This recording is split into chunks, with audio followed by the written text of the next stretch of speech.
So one day, this woman goes for a jog around her neighborhood, when suddenly, bam, an SUV pulls up out of nowhere and two women get out, and they both have pew-pews, and they grab her and they force her into the SUV, and the SUV speeds away.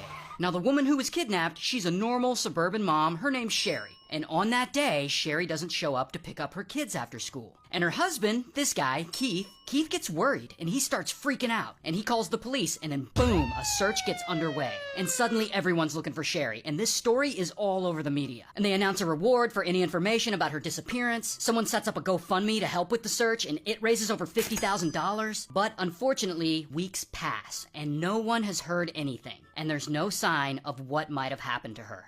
Until 22 days go by, and it's 4 a.m., and a woman driving along the highway, she spots a disheveled person on the side of the road. So she calls police. So police come, and they find it's Sherry, there on the side of the highway, and she looks terrible. She's seriously beaten up, she's starved down to 87 pounds, all her hair is chopped off, and strangely, she has a Bible verse branded on her shoulder blade. And of course, police know exactly who she is. They know she's been missing, it's been all over the news. So they bring her in, and they question her a few times, trying to figure out exactly what the hell happened to her during those 22 days. But Sherry, she's being really odd about the whole thing. She's not telling them a lot. But after a few sessions with her, she eventually gives them this story.